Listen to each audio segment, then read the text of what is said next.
नमस्कार, सत श्री अकाल, अस्सलाम वालेकुम दोस्तों। कैसे हो आप लोग? उम्मीद करता हूं जहां भी होगे बहुत अच्छा होगे। उठाओ अपने कलम को, लिखो अपने सुनहरे भविष्य को। आज हम लोग देखेंगे सीटेट 2021 में ऑनलाइन पेपर जो पूछी गई थी उसमें 20 दिसंबर का पेपर देखेंगे और सुपर फास्ट बेस्ट ट्रिक से देखेंगे। 3 ऑप्शन को कैसे हटाना है चित्र के माध्यम से देखेंगे, निगेटिव पॉजिटिव करके देखेंगे और प्रीवियस ईयर में संपूर्ण निचोड़ 30 में 30 कैसे आएगा सीडीपी में, इसके बारे में परिचर्चा करेंगे। बने रहिए सत्यम एकेडमी के साथ। चलते हैं क्वेश्चन नंबर 1 के तरफ। क्वेश्चन नंबर 1 में इनमें से कौन सा विकास का सिद्धांत नहीं है? विकास एक कलधारीय और एक आयामी होता है? नहीं, विकास बहुआयामी प्रक्रिया होता है जिसके अंदर संज्ञानात्मक विकास, भावनात्मक विकास, गत्यात्मक विकास, तथ्यात्मक विकास और साथ साथ शारीरिक विकास, समावेशी विकास, बहुत सारा विकास आता है। दूसरी नंबर, विकास ऊपर से नीचे की ओर और केंद्र से बाहर की ओर होता है, ये भी एक पार्ट है विकास का। विकास आनुवंशिकता और संप्रेषण से प्रभावित होता है। हाँ, विकास जब आनुवंशिकता जो होता है उससे भी प्रभावित होता है। विकास सामाजिक सांस्कृतिक के परिप्रेक्ष्य में होता है। हाँ, विकास सामाजिक सांस्कृतिक के परिप्रेक्ष्य में होता है, लेकिन विकास एक धारणीय प्रक्रिया नहीं है। विकास क्या है? बहुआयामीय प्रक्रिया है, ये चीज ध्यान रखना है। और विकास में शारीरिक विकास भी होता है, देखिए छोटे से लेकर बड़े तक हो रहे हैं। एक आयामीय नहीं होता है। संज्ञानात्मक विकास, भावनात्मक विकास, गत्यात्मक विकास, बहुत सारी विकास होती है। आइए चलते हैं क्वेश्चन नंबर 2 के पास।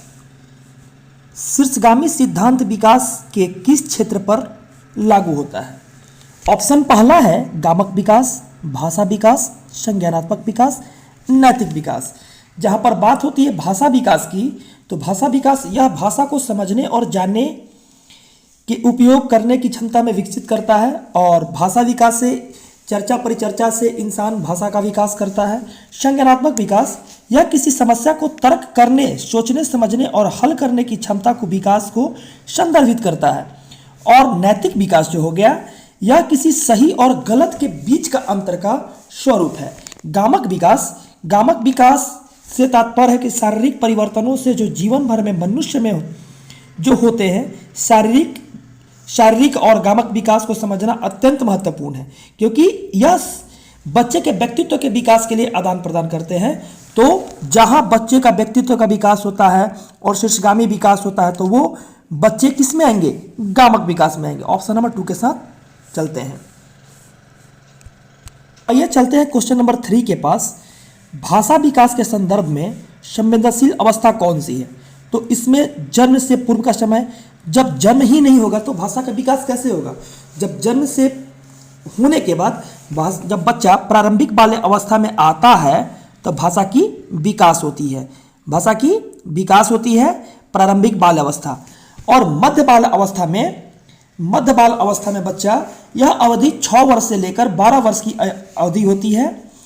इस अवधि के दौरान विकास धीमी गति से स्थिर होती है और बच्चे के पेशीय कौशल से सीखते हैं, जो फेंकना, दौड़ना, बच्चे की सोच का तेजी से विकास होना और उसकी जानकारी का भंडार तेजी से बढ़ता है। और बात रहा किशोरावस्था का, इसे बाल्यावस्था और वयस्कता के बीच का परिवर्तनशील अवधि माना जाता है। इस दौरान अंतिम ऊंचाई तक बालक हासिल कर लेता है। आंतरिक अंग जो होता है और आंतरिक मांसपेशी जो होता है वो वृद्धि हो जाती है। तो ऑप्शन नंबर 2 राइट आंसर होगा। और देखिए जब भाषा का विकास होगा इसमें, तो देखिए CA प्रारंभिक अवस्था में, फिर CAR कार, धीरे धीरे वर्ड बढ़ते जा रहा है, बिग कार और देयर गोज बिग कार। अगर देखा जाए तो प्रारंभिक बाल अवस्था ही सही उत्तर होगा। ये चलते हैं क्वेश्चन नंबर 4 की तरफ। क्वेश्चन नंबर 4 में परिवार में आरंभ होने वाली वह प्रक्रिया जिसमें बच्चे अपने व्यक्तित्व का पहचान जानना शुरू करते हैं, भाषा सीखते हैं और आरंभिक संज्ञानात्मक कौशल विकसित करते हैं, क्या कहलाती है? प्राथमिक समाजीकरण। प्राथमिक समाजीकरण परिवार के भीतर होता है जब बच्चे पहली बार अपने व्यक्तित्व पहचान सीखते हैं, भाषा सीखते हैं और प्रारंभिक संज्ञानात्मक कौशल को विकसित करते हैं। तो परिवार में जो प्रक्रिया होती है वो प्राथमिक समाजीकरण में ही होती है। ये चलते हैं क्वेश्चन नंबर 5 की तरफ। लॉरेंस कोहल वर्ग के सिद्धांत के अनुसार किस चरण पर नैतिक चिंतन शुरुआती सामाजिक परिप्रेक्ष्य पर आधारित होता है। पूर्व पारंपरिक चरण में बच्चे आसपास के लोगों से सही और गलत के बारे में सीखते हैं। इस प्रकार बच्चे के व्यवहार में आज्ञाकारिता, दंड की ओर उन्मुखता होता है। और पारंपरिक चरण में क्या होता है कि बच्चे सही और गलत से संबंधित सामाजिक नियमों को स्वीकृति की विशेषता देते हैं और साथ साथ नैतिक चिंतन की शुरुआत सामाजिक परिप्रेक्ष्य पर आधारित होता है। तो यह ऑप्शन यही होगा। उत्तर पारंपरिक चरण में क्या होता है कि नैतिक विकास के उत्तर पारंपरिक चरण में सही और गलत की भावना का विवेक द्वारा तय की जाती है और बच्चा अपने विवेक के द्वारा ही सोचता है। कोई भी जीवन के मूल्य जैसे सार्वभौमिक मूल्य उच्चतम क्रम में रखकर उसके लिए एक नियम भी तोड़ सकता है और कर सकता है। यह उत्तर पारंपरिक चरण में होता है। ध्यान रखना है, दुरुस्त पारंपरिक चरण नहीं होगा। ऑप्शन नंबर 2 के साथ हम लोग चलेंगे। चलते हैं क्वेश्चन नंबर 6 की तरफ। पियाजे के सैद्धांतिक दृष्टिकोण से नई सूचना को अपने मौजूदा ज्ञान में शामिल करना को क्या कहते हैं? जब नई सूचना होगी तो हमारे मौजूदा ज्ञान में आएगा, उसे आत्मसंस्करण कहेंगे। समायोजन का मतलब होता है नए अनुभव के परिणाम स्वरूप मौजूदा विचारों को एक स्कीमा में बदलने का आह्वान करता है। समायोजन। समाजीकरण क्या होता है? समाजीकरण और समीकरण एक ऐसा तंत्र जो बच्चे को आत्मसातकरण और समायोजन के बीच के संतुलन हासिल करने में सहायता करता है। और संगठन करने का मतलब है यह संज्ञानात्मक संरचनाओं के बीच के संबंध का अध्ययन करने की क्षमता को संदर्भित करता है जो सोच को अधिक कुशल बनाता है। ऑप्शन नंबर 3 सही होगा। आइए चलते हैं क्वेश्चन नंबर 7 की तरफ। मीना अब शब्दों का प्रयोग करने लगती है तथा समझने लगी है कि शब्द वस्तुओं के प्रतीक हैं। वह तर्क के आधार करने लगी है, परंतु प्रत्ययों का संरक्षण और क्रमबद्धता नहीं कर पाती है। पियाजे के संज्ञानात्मक विकास के अनुसार कौन सा अवस्था है? यह है पूर्व संक्रियात्मक अवस्था, जिसमें बच्चा कोई काम करता है लेकिन काम सही तरीका से नहीं कर पाता है, तर्क से नहीं कर पाता है। जहां बात आता है तर्क से नहीं कर पाता है। पूर्व संक्रियात्मक अवस्था जो 2 से लेकर 7 वर्ष तक का होता है। तो मीना तर्क नहीं कर पा रही है, चित्र के माध्यम से देखिए, तो पूर्व संक्रियात्मक अवस्था होगा। चलते हैं क्वेश्चन नंबर 8 के तरफ। समीपस्थ विकास के क्षेत्र का श्रम प्रत्येक किसी के द्वारा परिभाषित किया जाता है? लेव वाइगोत्स्की। जहां 100 से आ जाए सामाजिक सांस्कृतिक सिद्धांत, समीपस्थ विकास का सिद्धांत, जेडपीडी जहां आ जाए वहां पर हमको क्या कर देना है? वाइगोत्स्की को लेकर चलना है। क्वेश्चन कहता है क्वेश्चन नंबर 9 में कौन सा कथन लेव वाइगोत्स्की के मूल सिद्धांत को सही मायने में दर्शाता है? अधिगम एक अचेतन प्रक्रिया है? नहीं। अधिगम एक सामाजिक क्रिया है। हाँ, सामाजिक सांस्कृतिक का सिद्धांत दिए थे तो यह बात इन्होंने बताया था। बच्चे समाज में रहकर क्या करते हैं? खेलते और सीखते हैं। देखिए चित्र के माध्यम से ऑप्शन नंबर 2 सही होगा। अधिगम जो है सामाजिक प्रक्रिया है। आइए चलते हैं क्वेश्चन नंबर 10 की तरफ। क्वेश्चन नंबर 10 में एक सार्थक प्रगतिशील कक्षा में कौन सा विकल्प सार्थक अधिगम को बढ़ावा देने के लिए व्यक्तित्व अधिगम विधि का उदाहरण है? पहला, निरंतर व्यक्तिगत प्रतियोगिता का आयोजन। प्रतियोगिता बच्चा में नहीं कराएंगे। मौखिक दंड नहीं देंगे। एक रूपी मानवकृत पाठ्याचार्य, बच्चा को सीमित नहीं करेंगे, एक रूपी नहीं करेंगे। केवल अधिगम और मूल्यांकन के स्थान पर अधिगम के लिए मूल्यांकन पर बल देना, ये सही हो सकता है और सही भी है। आप देखिए चित्र के माध्यम से बच्चा को सीमित नहीं करना है, बच्चा को हर विषय वस्तु को लेकर चलना है और बच्चे को जोड़कर पढ़ाना है और बच्चे को आगे बढ़ाना है। ऑप्शन नंबर 4 सही होगा। ये चलते हैं क्वेश्चन नंबर 11 की तरफ, जो इंपॉर्टेंट है, थोड़ी बड़ी हो सकती है, देखते हैं। निम्नलिखित में से कौन सा विकास का सिद्धांत इस बात का समर्थन करता है कि बच्चे संज्ञानात्मक विकास सांकेतिक भाषा विकास का पूर्वगामी है? ये जीन पियाजे ने दिया। और जीन पियाजे ने संज्ञानात्मक विकास के तौर पे इन्होंने 4 विकास का सिद्धांत दिया। पहला विकास का सिद्धांत दिया था संवेदी गामक अवस्था, जो जन्म से 2 साल था। दूसरा दिया था पूर्व संक्रियात्मक अवस्था, 2 से 7 साल था। मूर्त संक्रियात्मक अवस्था 7 से 12 साल था। और चौथा दिया था औपचारिक संक्रियात्मक अवस्था, जो 12 साल से ऊपर था। और साथ साथ में वाइगोत्स्की का सामाजिक सांस्कृतिक सिद्धांत, एक तरह से देखा जाए तो यह वाइगोत्स्की जो थे एक रूस के मनोविज्ञान थे। जीन पियाजे के समकालीन लेव वाइगोत्स्की ने संज्ञानात्मक विकास के एक सिद्धांत को प्रस्ताव रखा था जिसे सामाजिक सांस्कृतिक सिद्धांत के रूप में जाना जाता है। बच्चों का समाज और संस्कृति उनके संज्ञान के विकास में एक महत्वपूर्ण भूमिका निभाते हैं, यह लेव वाइगोत्स्की का कहना था।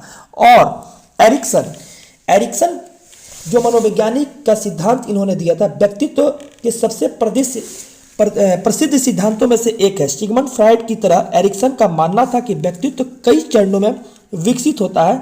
फ्रायड के मनोविज्ञान चरणों के सिद्धांत के विपरीत एरिक्सन के सिद्धांत पूरे जीवन काल में सामाजिक अनुभव को प्रभाव करने का वर्णन करता है। एरिक्सन का यही कहना था। और एल्बर्ट वेंडूरा, व्यक्तित्व के लिए सामाजिक संज्ञानात्मक दृष्टिकोण से देखा जाता है व्यक्ति की भूमिका एजेंट के रूप में पहचान है जो किसी भी दिए गए सामाजिक वातावरण के भीतर कार्रवाई पाठ्यक्रम चुनने की क्षमता रखता है। तो जहां बात होता है संज्ञानात्मक विकास के आधार पर सांकेतिक भाषा में, तो ये हो जाएगा जीन पियाजे का, ये हो जाएगा, ध्यान रहे किसका, जीन पियाजे का होगा और जीन पियाजे का ही आंसर सूटेबल होगा। इंद्रिय गामक अवस्था देखिएगा और मूर्त संक्रियात्मक अवस्था और संक्रियात्मक अवस्था और औपचारिक संक्रियात्मक अवस्था धीरे धीरे पिक्चर के माध्यम से हम लोग टोटल चीज को देखा। ऑप्शन नंबर 1 बिल्कुल सही होगा। क्वेश्चन नंबर 12 की तरफ, लैंगिक रूढ़िवादिता को रोकने के लिए एक अध्यापक कक्षा में प्रयोग किए जाने वाली कौन सी विधि उपयुक्त नहीं है? लैंगिक पक्षपात को चुनौती देना, कक्षा में बालक बालिकाओं को अलग अलग बैठने की व्यवस्था करना, ये अलग अलग बच्चा को नहीं बैठने देंगे, बच्चा को एक साथ लेकर चलना है और समान मौका देना है सबको, और ऐसे कार्य निर्धारित करना है कि जो साथ मिलकर करे, और ऐसे उदाहरण देना है लड़का और लड़की के अनुरूप हो, और कक्षा में जो प्रश्न हम लोग पूछते हैं तो लड़का को और लड़की को दोनों को समान अवसर दिया जाए, और साथ साथ छात्र एक दूसरे का लिंग का सम्मान करने की आदत विकसित करना है और प्रत्येक छात्र को समान अवसर प्रदान करना है, और लैंगिक मुद्दे पर चर्चा करने में छात्रों को शामिल करना और समाज में लिंग संबंधित मुद्दे को हल करने में उन्हें शामिल करके लैंगिक पूर्वाग्रह का विरोध करना है। तो ऑप्शन नंबर 2 है, अलग अलग बैठने की व्यवस्था नहीं करेंगे, हम लोग एक साथ लेकर चलेंगे, और लैंगिक भेदभाव पर चर्चा करना, ऐसे उदाहरणों का प्रयोग करना जिसमें लड़के लड़कियों को गैर पारंपरिक भूमिका दिखाई दे, ये सब काम नहीं करेंगे, अलग अलग नहीं बैठाएंगे बच्चों को, और ऑप्शन में दिया है नहीं है, ध्यान रहे। तो ऑप्शन नंबर 2 के साथ चलेंगे। क्वेश्चन नंबर 13 की तरफ। तो क्वेश्चन नंबर 13 में, पारो अपने पिता की बढ़ई की दुकान में उन्हें सहायता करती है, जहां पर वह लड़की लकड़ी के ब्लॉक टुकड़ों को अपने पिता द्वारा सिखाई गई विधि से सफलतापूर्वक मापती है। उसे हाल में EWS स्कीम के अंतर्गत एक पब्लिक विद्यालय में प्रवेश मिला, जहां पर वह शैक्षणिक अपेक्षाओं को खासकर गणित की सामना करने में असमर्थ है। इस स्थिति में अध्यापक को क्या करना चाहिए? ऑप्शन देखिए, पारो को कहना चाहिए उसे पढ़ने की क्षमता नहीं, बच्चा को कभी निगेटिव नहीं लेकर चलना, हमेशा पॉजिटिव लेकर चलना है। पारो को परीक्षा देनी चाहिए, परीक्षा शब्द निगेटिव होता है। पाठ्यक्रम और अध्ययन सामग्री को पारो के लिए प्रासंगिक बनाना चाहिए और पारो को विद्यालय से बाहर सीखे गए गणितीय अनुभव का समावेशन करना चाहिए। हाँ, रियल लाइफ से कनेक्टिविटी करके बच्चा को जोड़कर पढ़ाना है, और पारो जब बाहर से सीखे हुए ज्ञानों के साथ अनुभव करके जब समावेशन करेगी तो पारो सीखेगी। पारो को घर पर सीखे गए ज्ञान को स्कूल में सीखे गए ज्ञान से पृथक अलग नहीं करना है। पृथक करने के बाद जहां पर आएगा वो नेगेटिव शब्द है। ऑप्शन नंबर 3 के साथ चलेंगे। चलते हैं क्वेश्चन नंबर 14 के पास। ध्वनि लय शब्दों के अर्थ के प्रति सचेतना किस बुद्धि के मूल्य है? भाषिक। Option number 3। ये चलते हैं क्वेश्चन नंबर 15 के पास। एक सामाजिक संरचनात्मक कक्षा में कौन सा आकलन विधि से अधिक उपयुक्त रहेगी? सहयोगी परियोजित कार्य, एक शब्द वाले वस्तुनिष्ठ प्रश्न हमेशा नेगेटिव होता है। मानक परीक्षण भी नेगेटिव है यहाँ पर, क्योंकि मानक परीक्षण ग्रेड के अन्य छात्रों का प्रदर्शन सापेक्ष के प्रदर्शन स्तर को निर्धारित करने में और पाठ्यक्रम विशेषज्ञों, शिक्षक और स्कूल प्रशंसकों की सहायता से किया जाता है मानक परीक्षण। और मात्र जो शब्द आता है ना, ये भी निगेटिव होता है, इसलिए हम लोग सहयोगी प्रायोजित कार्य करेंगे और ऑप्शन नंबर 1 के साथ चलेंगे। चलते हैं क्वेश्चन नंबर 16 के पास। 16 नंबर क्वेश्चन में कहता है, सतत एवं व्यापक मूल्यांकन में सतत क्या अभिप्राय है? ऑप्शन नंबर 1, अध्यापन के दौरान विभिन्न उपकरणों का प्रयोग करके छात्रों को साथ साथ मूल्यांकन करना और उनकी सहायता करना। जहां पर बात होती है विभिन्न का, तो बहुत सारे उपकरण वहां पर रहते हैं जिसके माध्यम से छात्र सीखते भी हैं और काम भी करते हैं।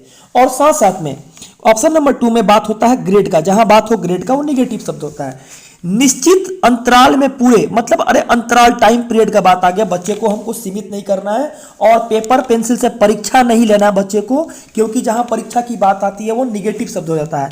और समय समय पर बच्चों को स्मरण, स्मरण शब्द भी निगेटिव होता है, और इसलिए ऑप्शन नंबर 1 के साथ चलेंगे। ये चलते हैं क्वेश्चन नंबर 17 की तरफ। चित्र के माध्यम से देखेंगे, शिक्षार्थियों को किस प्रकार के लक्ष्य निर्धारित करने के लिए प्रोत्साहित किया जाना चाहिए। पहला ऑप्शन है प्रवेदनता अभिमुखी लक्ष्य, दूसरा है असफलता, असफलता नेगेटिव हो जा रहा है, असफलता से बचने का लक्ष्य, असफलता स्वीकार लक्ष्य, आत्म पराजित लक्ष्य। देखिए जहां पर पराजित ऑप्शन आ गया, असफलता ऑप्शन आ गया, इसको निगेटिव करके ऑप्शन नंबर 1 के साथ आगे बढ़ेंगे। हमेशा छात्र को प्रोत्साहन देंगे, हमेशा छात्र को आगे बढ़ने के लिए मौका देंगे, ताकि छात्र पढ़ के कुछ कर सके और हतोत्साहित नहीं हो। हमेशा उसको प्रोत्साहन देना है और छात्र को क्या करना है, आगे बढ़ने का मौका देना है। और आगे बढ़ेगा छात्र तभी उसको दैनिक दिनचर्या से जोड़ा जा सकेगा और आगे बढ़ने में एक मार्गदर्शन दिया जा सकेगा। चलते हैं क्वेश्चन नंबर 18 की तरफ। क्वेश्चन नंबर 18 में निम्न में से कौन सा समावेशन का नियम है। समावेशन का यानी समावेशी शिक्षा का नियम, जो सबको साथ लेकर चलना है। चित्र में देखिए। और भेदभाव, भेदभाव जहां पर आएगा वो समावेशन का नियम नहीं है, ये निगेटिव शब्द हो गया। मानवकृत अनुदेश, ये भी निगेटिव हो गया। व्यक्तिगत विभिन्नता को स्वीकार करना, हाँ विभिन्नता नहीं रहनी चाहिए। हमारे कक्षा के अंदर हो या समाज के अंदर हो, हमारे अंदर विभिन्नता नहीं रहनी चाहिए। हमको स्वीकार करके आगे बढ़ना है और सभी को समान और समानता और समान अवसर देना है। अच्छी तरीके से शैक्षणिक योजना का निर्माण करना है। व्यक्तिगत विभिन्नताओं को स्वीकृत करना है, मतलब स्वीकार कर लेना है। संसाधन के रूप में बहुभाषवाद का उपयोग होता है, उसको भी स्वीकार करना है। विशिष्ट शैक्षणिक रणनीतियों का उपयोग करना है ताकि सब कोई मिलकर शिक्षा प्राप्त कर सके। और व्यक्तिगत विभिन्नता के प्रति संवेदनशीलता जो होती है उसको भी स्वीकार करना है और सबको लेकर चलना है। पृथकीकरण जहां पर आ गया, पृथकीकरण अलग अलग नामांकित करना नहीं, ये गलत हो जाएगा। तो ऑप्शन नंबर 3 के साथ आगे बढ़ेंगे। ये चलते हैं क्वेश्चन नंबर 19 की तरफ। क्वेश्चन नंबर 19 में एक बच्चा जो आंशिक रूप से देख सकता है उसे घर पर शिक्षा प्राप्त करने के लिए प्रेरित करना चाहिए। अरे भैया घर पे जब शिक्षा प्राप्त करेंगे तो फिर स्कूल का क्या जरूरत है, निगेटिव है। उसे एक अलग संस्थान में रखने की जरूरत है। अलग संस्थान में क्यों रखेंगे, जब हम समावेशी शिक्षा देंगे तो अलग संस्थान में तो रखना ही नहीं है। समावेशी प्रावधानों का पालन करने वाले नियमित स्कूल जाना चाहिए, बहुत अच्छा है। समावेशी शिक्षा के अंतर्गत सभी प्रकार के छात्र, जैसे प्रतिभाशाली, औसत, धीमी गति से सीखने वाले छात्र, अक्षम बच्चे एक प्राकृतिक वातावरण के साथ बैठकर पढ़ते हैं। और साथ साथ में जो बच्चे अंधे हैं, जो बच्चे बहरे हैं, उनको भी एक साथ लेकर चलना चाहिए, ताकि हमारी जो शिक्षा प्रणाली है एक समान हो सके, समावेशी हो सके और सब लोगों को समान मौका देना चाहिए बिना किसी विशेष प्रावधान। क्या है बिना किसी विशेष प्रावधान, क्यों? इसमें तो हमको क्या करना चाहिए कि सबको लेकर चलना है, तो स्कूल में डाल देना चाहिए। कोई जब हमारे पास उद्देश्य ही नहीं रहेगा तो फिर पढ़ाने से फायदा क्या होगा। इसलिए ऑप्शन नंबर 3 के साथ हम लोग चलेंगे। ऑप्शन नंबर 3 राइट है। ये चलते हैं क्वेश्चन नंबर 20 के पास। क्वेश्चन नंबर 20 में कहता है निम्न में से कौन सी शिक्षा प्रणाली कक्षा में सृजनात्मकता में सहायक होगी। पहला ऑप्शन है कल्पनाशील उत्तरों को स्वीकार करना, बहुत अच्छा। बच्चे को अगर कल्पना करने के लिए, जैसे मान लीजिए कि हम बच्चे को कहते हैं बताओ कितना और कितना जोड़ेंगे कि 25 होगा, तो बच्चा कल्पना करेगा, बहुत सारा आंसर देगा, यानी बच्चा का माइंड ओपन होगा, ओपन माइंड से सोचेगा। मस्तिष्क उल्लंघन पर बल देना, एक तरह से देना चाहिए तो मस्तिष्क पर। हाँ, अगर बच्चा को हम सोचने के लिए प्रेरित करेंगे, बोलेंगे बताओ हवाई जहाज कैसे उड़ता है, उतना भारी है कैसे उड़ता है, तो बच्चा सोचेगा। अभिसारी चिंतन पर बल देना, अभिसारी चिंतन नहीं होता, अपसारी चिंतन होता है। अभिसारी चिंतन में बच्चा ना कल्पनात्मक तौर पे नहीं सोच पाता है, बच्चा सीमित तौर पे सोचता है, इसलिए अभिसारी चिंतन नहीं होता है, अपसारी चिंतन होता है। असहमति के प्रति संवेदनशीलता, जो बच्चा गलती करता है उसको ना सोचता है आखिर क्यों कर रहे हैं, अगर सोचता है तो कुछ अच्छा करने के लिए कोशिश करता है, यानी 1, 2 और 4, 1, 2 और 4 किस में है? 4 में है। ऑप्शन नंबर 4 के साथ आगे बढ़ेंगे। चलते हैं क्वेश्चन नंबर 21 की तरफ। एक स्वाधीनता अंतिम से पीड़ित छात्र जो आयोजित सत्र के सामूहिक क्रियाकलापों को करने में कठिनाइयों का सामना कर रहा है कि सहायता करने के लिए निम्नलिखित में से कौन सी विधि समावेशी दृष्टिकोण के अनुरूप नहीं है? बात देखिए नहीं है, क्वेश्चन में जहां पर आ जाता है नहीं है, इस चीज को ध्यान रखना है। सामूहिक कार्य के दौरान मतलब जहां सामूहिक कार्य कर रहा है वहां पर समावेशी शिक्षा है। बच्चे को कम शोर वाले विश्रांत वातावरण या कार्य करने की अनुमति देना, ये भी सही है। मतलब बच्चा वहां पर सब कोई एक साथ तो है ना, शोर कर रहा है तो बच्चे को विशिष्ट स्कूल में भेजना। जब बच्चे को विशिष्ट स्कूल में भेज देंगे तो क्या होगा? वो चीज़ नहीं होगा। बच्चे को सबको साथ लेकर चलना चाहिए। समान कक्षा में प्रतिकारी ट्यूटर की मदद लेना, अरे ठीक है ले सकते हैं, लेकिन सब कोई साथ उस समय रहेगा ना, लेकिन स्कूल में नहीं भेजेंगे, निगेटिव है। ये चलते हैं क्वेश्चन नंबर 22 की तरफ। क्वेश्चन नंबर 22 में एक प्राथमिक कक्षा में शिक्षक को छात्रों को प्रश्न पूछने के लिए प्रोत्साहित करना चाहिए। नॉर्मल बात है, प्रोत्साहित करेंगे बच्चे को हतोत्साहित नहीं करेंगे, ये चीज निगेटिव हो जाएगा। बच्चे को प्रोत्साहित करेंगे, हतोत्साहित नहीं करेंगे, ये निगेटिव हो जाएगा। और कभी भी अनुमति नहीं देनी चाहिए। अरे भैया अनुमति नहीं देंगे तो बच्चा सीखेगा कैसे? सजा देनी चाहिए। पहला क्लास के बच्चा को सजा ही नहीं देना है, किसी भी क्लास के बच्चा को सजा नहीं देना। ऑप्शन 1 सही होगा। आइए चलते हैं क्वेश्चन नंबर 23 की तरफ। क्वेश्चन नंबर 23 में कथन ए, विद्यालय के छात्रों में पाठ्य पुस्तक को याद करके पुनः पेश करने की योग्यता के स्थान पर उसमें अपनी आवाज उठाने, जिज्ञासा शांत करने, क्रियाशील होने, प्रश्न पूछने के बाद बात विवाद करने, समूह में कार्य करने की योग्यता विकसित करनी चाहिए। तर्क बी नहीं, आर होगा यहाँ पर, आर। अधिगम का स्वरूप क्रियाशील एवं सामाजिक है। तो जहां बात रही अधिगम की, अधिगम केवल किताब में लिखी बातों को याद रखने या शिक्षक द्वारा बोर्ड पर लिखी गई बातों की नकल करने की प्रक्रिया नहीं है। अधिगम मौजूदा ज्ञान प्राप्त करने और व्यवहारिक जीवन में उस ज्ञान का उपयोग करने की एक प्रक्रिया है। एक अच्छा अधिगम का माहौल बनाने में छात्र की मदद करने के लिए आवश्यकता है कि बच्चों की अवधारणा को याद रखने पर ध्यान केंद्रित न करें, उन्हें व्यवहारिक क्षेत्र सैद्धांतिक ज्ञान का उपयोग करने का अवसर प्रदान किया जाना चाहिए। ऐसा करने के लिए स्कूल में बच्चों की अपनी आवाज उठाने में सक्षम बनाना चाहिए, ताकि अपनी विचार प्रक्रिया को व्यक्त कर उसे अपने माता पिता और शिक्षकों के मार्गदर्शन में इसे सही कर सके। उन्हें अपनी जिज्ञासा का पोषण करना चाहिए। यह सीखने की प्रक्रिया लाभदायक है क्योंकि यह छात्रों को लगातार कुछ नया सीखने की रुचि विकसित करती है, उन्हें आत्म प्रेरित रखती है। तो ऑप्शन ए और आर दोनों सही है और ए आर की सही व्याख्या करती है। ये चलते हैं क्वेश्चन नंबर 24 की तरफ।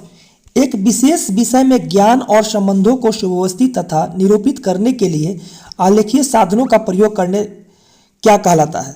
पहला खंड, दूसरा आवर्ती आयोजक, स्मृति सहायक, संकल्पना मानचित्र। जहां संकल्पना मानचित्र की बात आएगी वहां पर एक विशेष विषय में ज्ञान और संबंधों को सुव्यवस्थित तथा निरूपित करने के लिए आलेखीय साधन का प्रयोग संकल्पना मानचित्र द्वारा किया जाता है।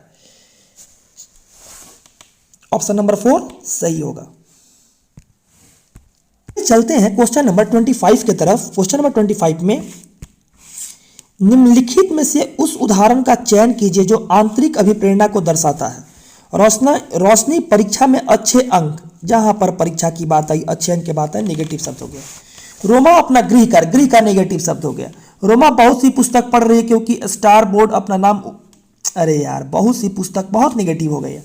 अपने प्रयोजना कार्य के रवि विभिन्न स्रोतों को तलाश कर रहा है क्योंकि वह नई जानकारी को प्राप्त करने में रुचि रखता है। एकदम राइट आंसर है। जहां पर बच्चा किसी कार्य को करेगा, विभिन्न स्रोतों के साथ जुड़ेगा तो बच्चा बहुत कुछ सीखने के लिए मौका मिलेगा।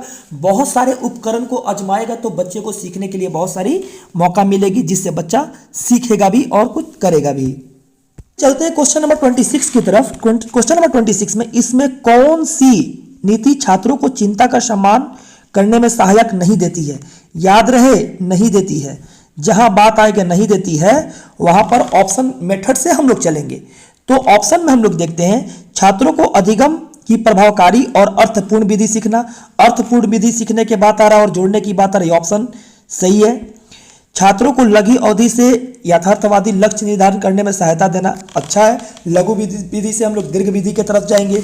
छात्रों को अपनी चिंता की अनुमति का स्रोत पहचानने में मदद करना, हाँ, किसी विषय वस्तु के बारे में छात्र क्या सोचते हैं उसके बारे में भी हम लोग को मदद करना है। कक्षा में छात्रों को प्रदर्शन एक दूसरे से तुलना करना, जहां बात आ जाएगी तुलना करने की वो क्या हो जाएगी, निगेटिव शब्द हो जाएगी, इसलिए ऑप्शन नंबर 4 के साथ हम लोग चलेंगे। आगे हम लोग देखेंगे ऑप्शन नंबर 4 के साथ चलेंगे तो 26 का ऑप्शन नंबर 4 होगा। क्वेश्चन नंबर 27 की तरफ। रुचिता एक गणित अध्यापिका है। देखिए रुचिता जो क्लास ले रही है गणित अध्यापिका है, बच्चे बैठे हुए हैं, चित्र के माध्यम से समझेंगे। अध्यापिका है, अपने छात्रों की भाषा कथन वाले प्रश्न में सही प्रक्रिया पहचान में त्रुटि को विश्लेषण कर रही है। इसके पीछे उसका क्या उद्देश्य है, मतलब उद्देश्य यही होगा ना कि बच्चा को आगे बढ़ाए। देखते हैं ऑप्शन को और निगेटिव पॉजिटिव से इसको 3 ऑप्शन को कैसे एलिमिनेट करते हैं। ऑप्शन नंबर 1 में अधिक त्रुटि वाले छात्रों को कम त्रुटि वाले छात्र के साथ पृथक करना, जहां पृथक की बात आई, अलगाववाद की बात आई, वहां पर ऑप्शन गलत हो जाता है। अधिक त्रुटि वाले छात्र को दंड, दंड जहां पर आया निगेटिव शब्द है। त्रुटि सुधार करने के लिए अधिक से अधिक प्रश्न क्यों देंगे, बच्चे को मोटिवेट करना है। त्रुटि को समझाना, क्योंकि छात्र विचार समझने में मदद करती है। ऑप्शन नंबर 4 ग्रेट आंसर है। बच्चे को समझाना है, बच्चे को आगे बढ़ने में मार्गदर्शन देना है, और बच्चे जब आगे बढ़ेंगे मदद करेंगे तभी बच्चा का क्या हो सकेगा, मानसिक विकास हो पाएगा, और मानसिक विकास के साथ साथ नैतिक विकास हो पाएगा और सारी विकास हो पाएगी। ऑप्शन नंबर 4 राइट आंसर है। चलते हैं क्वेश्चन नंबर 28 की तरफ। राष्ट्रीय शिक्षा नीति 2020 किस प्रकार बल देती है। परीक्षा के लिए पढ़ना, परीक्षा निगेटिव शब्द। स्मरण आधारित शिक्षा निगेटिव शब्द, अभ्यास और ड्रिल भी निगेटिव शब्द होते हैं। तो इसके पहले 2 शिक्षा नीति आई थी। शिक्षा नीति विश्लेषण का एक ऐसा ढांचा है जिसमें शामिल होती विभिन्न प्रकार के हितकर नीति, विश्लेषण, निर्माण, कार्यान्वयन मूल्य होता है, मूल्यांकन और पुनर्रचना कराया जाता है। शैक्षिक नीति सीधे तौर पर आदर्श शैक्षिक मानक रूप से संबंधित होती है और अर्थव्यवस्था जनशक्ति आवश्यकता के अनुरूपण होती है। इसके पहले 2 शिक्षा नीति थी जिसमें से 1968 और 1986 स्वतंत्रता समय के अस्तित्व में केंद्रीय मंत्रिमंडल भारतीय शिक्षा प्रणाली कई बदलाव लाने के लिए नई शिक्षा नीति एनपीई 2020 की मंजूरी दी। राष्ट्रीय शिक्षा नीति 2020 वैचारिक समझ और शैक्षणिक परिमाणों का सुधार पर जोर देती है ताकि बच्चे अर्जित ज्ञान और कौशल को वास्तविक जीवन पर लागू कर सके। परीक्षार्थी याद किए गए ज्ञान को तथ्यों को बजाय शिक्षार्थियों को मुख्य दस्तावेजों का परीक्षण के लिए अधिक केंद्रित होना, मतलब बच्चे को रियल लाइफ से कनेक्टिविटी करके जोड़ना और बच्चे को जोड़कर आगे बढ़ने की एक प्रस्तुतिकरण करना और बच्चे को हमेशा कनेक्टिविटी के साथ समझदारी के साथ पढ़ाना और उसे प्रोत्साहित करना। इसलिए वैचारिक समझ इसका ऑप्शन होगा। ऑप्शन नंबर 4 के साथ आगे बढ़ेंगे। आइए चलते हैं क्वेश्चन नंबर 29 की तरफ। बच्चे किस शिक्षा शास्त्र के द्वारा सबसे अधिक सार्थक अधिगम करते हैं।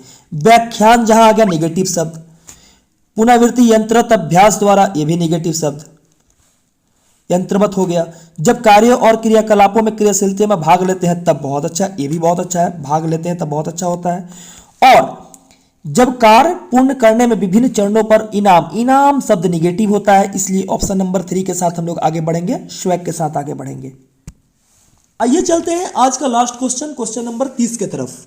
क्वेश्चन नंबर 30 में क्या कहता है कि छात्रों को विभिन्न प्रकार की सामग्री का प्रदान करवाना और उन्हें अपने अधिगम को स्वनिर्देशित करने के लिए स्वतंत्रता देना।